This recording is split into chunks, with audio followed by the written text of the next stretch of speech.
So today I am working on painting my little shed.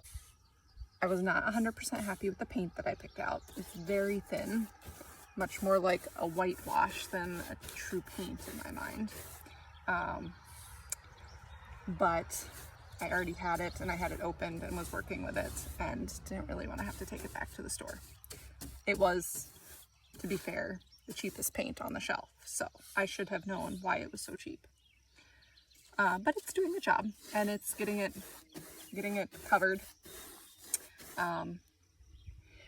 In some ways I feel a little frivolous painting my shed here while I know there's things to be done in the house. You know, that this doesn't get me any further on the house project, but at the same time I want to take care of what I have, and this shed is something that will stay, and getting it painted is important too. It's a beautiful summer day. Well, I guess technically it's still a spring day. We're still in spring, but it feels like summer now.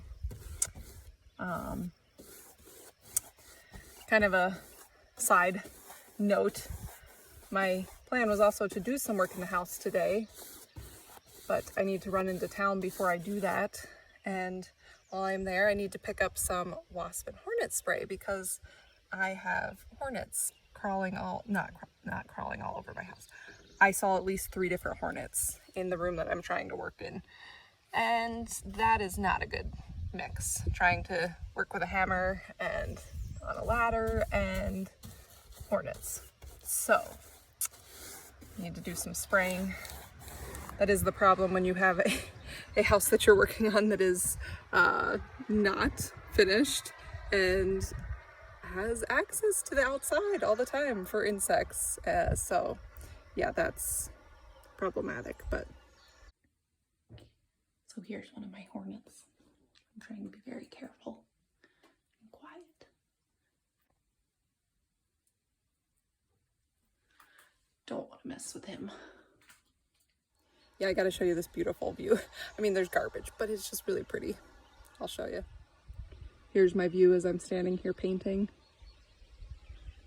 Although technically my view is of the shed, which is, you know, not back here, but it's just so green and lush. And I've got some flowers growing back there, weeds, flowers, you know, and my piles of junk. But, you know, that's okay too.